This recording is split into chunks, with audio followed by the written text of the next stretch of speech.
When the soldier, James, returned home after months away, he wasn't greeted by his daughter's embrace, but by a warning growl from the German shepherd he trusted most. But its target wasn't a stranger. It was his new wife. That night, he followed the dog to the back corner of the garden and watched in horror as it dug up a buried secret from the damp soil, a truth that would bring the hardened soldier to his knees. Subscribe to discover how this story unfolds. Where in the world are you listening from? The steady drizzle of a Portland afternoon misted the windshield as Staff Sergeant James Miller turned his truck into the familiar driveway.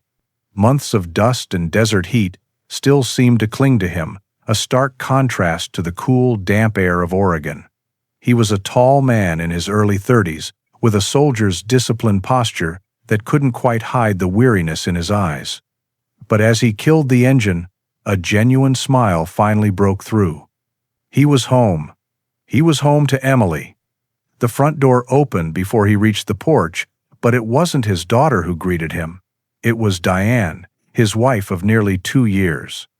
She was a slender woman with perfectly styled blonde hair and a smile that, while bright, never seemed to fully reach her sharp blue eyes. "James, honey, we weren't expecting you until tomorrow," she said, her voice smooth as polished stone. Hiding behind her legs was Emily. At 6 years old, she looked impossibly small, a fragile little bird with wide, anxious eyes and pale skin. She clutched the fabric of Diane's jeans, offering no hug, no cry of "Daddy." Her silence was a heavier blow than any physical impact James had ever endured. Then, another figure appeared in the doorway. Rex, his 4-year-old German shepherd, padded forward. The dog was a magnificent animal, with a striking gray and white coat that was rare for the breed. His usual temperament was one of gentle, goofy loyalty. But the dog that stood before James was a stranger. Rex didn't bound forward with happy yelps. He moved with a stiff, deliberate gait, placing his body directly beside Emily. A low rumble, a sound James had almost never heard, vibrated deep in the dog's chest as Diane shifted her weight. "Hey, buddy," James said softly, extending a hand. Rex acknowledged him with a brief flick of his ears, but did not move. His amber eyes were fixed on Diane. "Come on, Emily. Say hello to your father," Diane coaxed, placing a hand on Emily's shoulder. The growl from Rex intensified instantly, becoming an audible warning. He pushed his head gently but firmly against Emily's side, nudging her further behind him. He was a living shield, a furry wall of distrust. "He's been like this for weeks," Diane said with a sigh, retracting her hand. "Overly protective. I don't know what's gotten into him." James knelt, trying to catch his daughter's eye. "Hi, sweet pea." Emily just stared back, her expression heartbreakingly blank. James looked from his withdrawn daughter to his defensive dog, then to his wife's untroubled face. A cold dread, one that had nothing to do with the rain, began to settle in his heart. Something was terribly wrong in his home. For 2 days, James tried to build a fragile peace. He told himself he was overthinking things, that the unease he felt was just the jarring transition from the stark deserts of deployment to the damp green of home. He unpacked his bags, told Diane abbreviated stories from his tour, and tried to coax a reaction from Emily with a new coloring book. But she remained a silent ghost in her own house, and Rex's behavior only grew more pronounced. The low growl was a constant, humming beneath every conversation whenever Diane or her teenage son Ricky entered a room. James found Ricky slouched on the couch that afternoon. He was a lanky 17 years old, with sullen eyes and headphones permanently attached to his ears, offering only a slight nod of acknowledgement.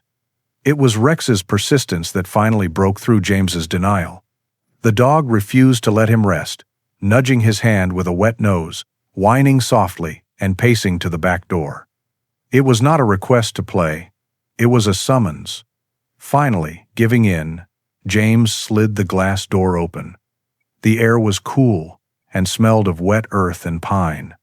Rex immediately trotted to the far corner of the yard, a neglected patch of ground beneath the heavy branches of a Douglas fir. He looked back at James, his intelligent eyes pleading, then began to dig. Mud and damp leaves flew as the dog's paws worked with a desperate urgency. James watched, a knot tightening in his stomach. This was not a game. A moment later, Rex pulled a filthy object from the shallow hole.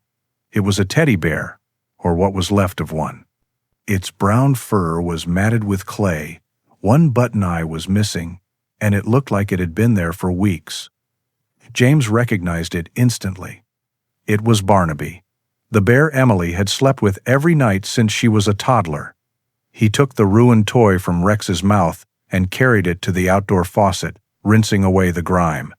As he squeezed the water from it, his fingers felt a strange, crinkly lump inside. There was a small tear in the seam along its back. With trembling hands, he worked his fingers into the opening and pulled out several small folded pieces of paper. He unfolded the first. It was a child's drawing in crayon. A small stick-figure girl was on the ground, crying. Towering over her was a tall, thin woman whose face had been furiously scribbled out with a black crayon. His heart hammered against his ribs. He unfolded the second piece of paper. It showed the same girl being pushed by a much larger boy with a cruel, jagged smile. The faceless woman was there too, watching from the side. The cold dread from his first day home returned, now sharp and sickening. This was no longer a feeling. It was a story, told in the shaky lines of a terrified child. The crayon drawings were a heavy secret in James's pocket. He now moved through the house with the quiet, heightened awareness of a soldier in hostile territory. Every interaction was a piece of intelligence, every word a potential clue. He was no longer trying to find peace, he was on a mission to uncover the truth. The cheerful facade Diane presented seemed thin and brittle, and he watched her every move, waiting for the cracks to show. He saw the way her eyes would narrow when Emily was too slow to answer a question, and the dismissive wave of her hand when Ricky would mock the little girl under his breath. The breaking point came during lunch on a gray Saturday.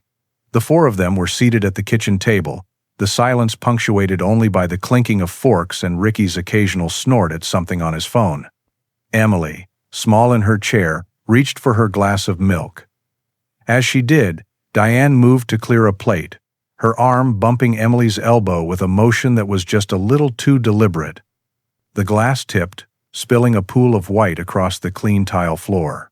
Before the splash had even settled, Diane's mask of pleasantness vanished. "Emily, honestly," she snapped, her voice sharp and cold. "Can you not do one thing without making a mess? You are impossibly clumsy." Emily flinched as if she had been struck. Her tiny body curled in on itself, her face pale with fear, and a tear began to trace a path down her cheek. James started to rise, his own anger flaring, but he was not the first to react. Rex, who had been lying under the table at James's feet, exploded into action. In a blur of gray and white fur, he launched himself forward, planting his body squarely in front of Emily's chair. He wasn't growling now. He faced Diane, his head lowered and teeth bared, and let out a series of deep, concussive barks that echoed through the house. It was not the sound of a moody animal. It was the sound of pure, righteous fury. He was a sentinel, an accuser, his entire being focused on the threat to his small human. The scene froze. The terrified child, the enraged woman, and the defiant dog standing between them. For James, it was the final, undeniable piece of the puzzle. He had seen the bump was no accident. He had heard the venom in Diane's voice. And now he saw his dog, his loyal friend, confirming the truth with a bravery that shamed his own silence. Rex wasn't just a witness, he was a protector. James knew then that he could no longer just watch. He had to see what happened when they thought no one was looking. The next morning, James returned from a local electronics store with a small, discreet cube. He placed it on the highest shelf of the living room bookcase, nestled between a stack of old novels and a dusty photo frame. "I bought a pet camera," he announced to Diane, his voice carefully neutral. I want to keep an eye on Rex. See what's making him so anxious when I'm not around." The excuse was perfect, using the very lie she had constructed against her.